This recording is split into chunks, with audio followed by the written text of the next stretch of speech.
कभी ब्रश नहीं करती थी। उसे कितनी बार उसके माँ बाप ने डांटा, लेकिन उसका कोई असर उस पर होता ही नहीं था, जिस कारण से उसके दांत पीले पीले हो जाते हैं। शादी के बाद। अरे बहू, वैसे तो तुझ में कोई कमी नहीं है, पर तेरे दांत इतने पीले कैसे हैं बेटा? कैसे मतलब? कोई सर्जरी थोड़ी ना कराई है। वो तो क्या नाम, मैं ब्रश नहीं करती थी तो पीले हो गए। अब क्या करूं? आप कहे तो लाल करवा लूं या फिर काले? यार ये क्या है, क्यों माँ से लड़ रही हो? लड़ रही हूँ? अरे मैं लड़ रही हूँ या ये बोल रही है कि दांत पीले हैं, पीले। अरे तपस्या थोड़ी ना की है इन्हें पीले करने के लिए। बकायदा ब्रश नहीं किया है 20 साल तक, तब जाकर। छी, कैसी बात कर रही हो? ये उस वक्त तो पीले नहीं थे जब हम लोग तुम्हें देखने आए थे। अरे तब साफ करवा लिया होगा डेंटिस्ट के पास जाकर। अब देखो कैसे पीले पीले लग रहे हैं। रंजना सास की तरफ गुस्से से देखती है। फिर शुरू हो गई पीले पीले पीले। अरे पीले तो तब भी थे जब मेरे हाथ का रसगुल्ला उड़ा उड़ा कर खा रही थी और बोल रही थी, लड़की नहीं गुणों का खजाना दे रहे भाई साहब आप।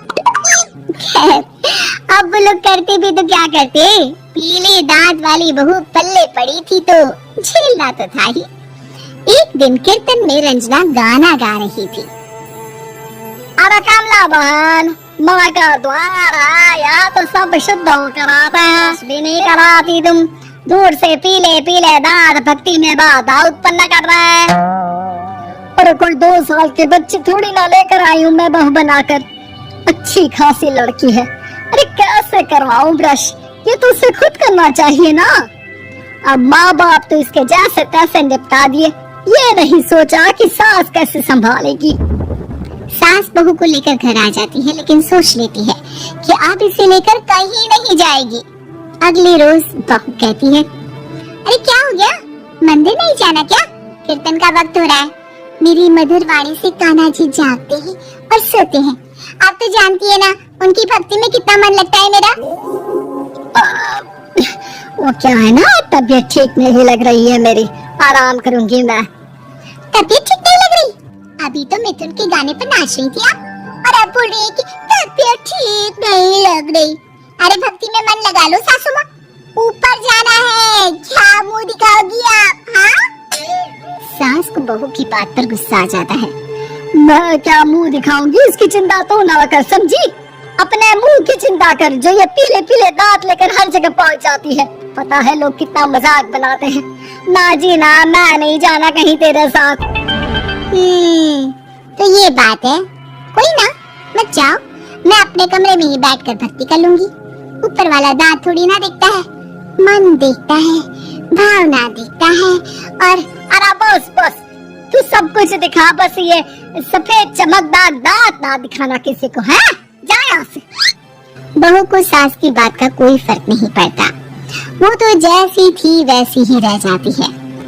सुबह नहाकर किचन में खाना बनाना, फिर खाना खाना, कीर्तन भजन करना और सो जाना। एक दिन, माँ जी मैं सहेली के घर जा रही हूँ, शाम को लेट आऊंगी। हाँ, तो जाना, मैंने कौन सा तेरी आरती करनी है घर पर बैठकर। रंजना सहेली के घर जाती है, जहाँ वो पार्टी में जाने की तैयारी कर रही होती है। अरे शिखा, कहाँ जाने की तैयारी कर रही है? मैं गलत वक्त पर आ गई क्या? अरे नहीं यार, उल्टा सही वक्त पर आई है। मैंने ये साड़ी और ज्वेलरी निकाली है यार, शाम को इनके ऑफिस। बता कैसा लग रहा है ये सब? नहीं यार, इस ड्रेस के साथ तो वो वाली ज्वेलरी अच्छी लगेगी। हाँ, सही बोल रही है, मैंने ध्यान ही नहीं दिया। वैसे तो हमेशा से मस्त फैशन सेंस रखती है, तो बड़ा जाती होगी ना पति के साथ पार्टी में। रंजना कुछ नहीं बोलती, बस सोचती है कि यार काश ये बात सही हो जाती, पर मैं क्यों नहीं जाती पार्टी में? क्या इन लोगों की कोई पार्टी होती नहीं होगी? रंजना घर आती है और रात में पति से सवाल करती है, एक बात बताइए, आप मुझे किसी पार्टी में क्यों नहीं ले जाते? क्या आपके यहाँ ऑफिस में पार्टी नहीं होती? पति बेचारा क्या कहता कि दांत पीले हैं तुम्हारे इसलिए। अरे कोई पार्टी होती नहीं हम लोगों के ऑफिस में, तो कहाँ से लेकर जाऊं? और मार्केट, मॉल, कहीं वीकेंड घूमना, कहीं तो अरे यार, सारे हफ्ते में एक छुट्टी मिलती है तो सोचता हूँ कि आराम ही कर लूं। क्यों? रंजना मन मार के रह जाती है। पहले कभी सास के साथ मंदिर जाया करती थी, लेकिन वो भी सास ने ले जाना बंद कर दिया।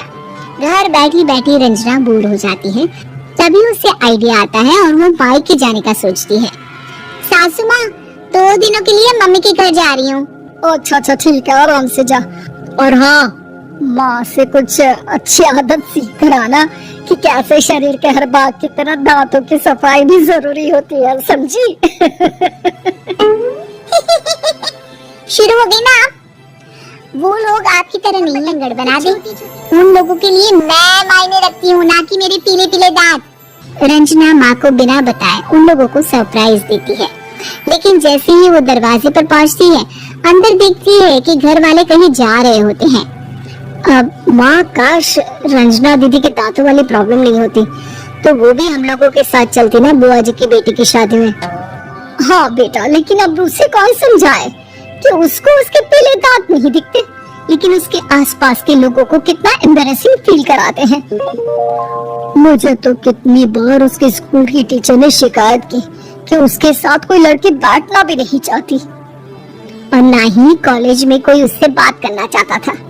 लेकिन पता नहीं क्यों उसे ये बात समझ में ही नहीं आती। कोई कमी नहीं है उस लड़की में, बस यही कि दांत पीले हैं। वो तो भला हो जीजाजी और उनकी माँ का, जो दीदी को जैसी है वैसे ही रखा हुआ है। रंजना को अपने घर वालों की बात सुनकर बहुत दुख होता है। वो सोचती है कि वो क्या करे, लेकिन फिर वो सीधा डेंटिस्ट के पास जाती है, अपने दांत चमकाती है और कसम खाती है कि वो रोज ब्रश करेगी। और क्या हो गया? तुम तो 2 दिनों के लिए गई थी ना? पर कोई ना, अच्छा है, चलो आ गई तो। रंजना सास के सामने आकर खड़ी हो जाती है और पूरी स्माइल करती है, उसके चमकदार दांतों को दिखाती हुई। हैं? चले मंदिर? माँ, मुझे माफ कर दीजिए, मैंने आप लोगों को बहुत एम्बैरेसिंग फील करवाया। मैं आज से रोज ब्रश करूंगी।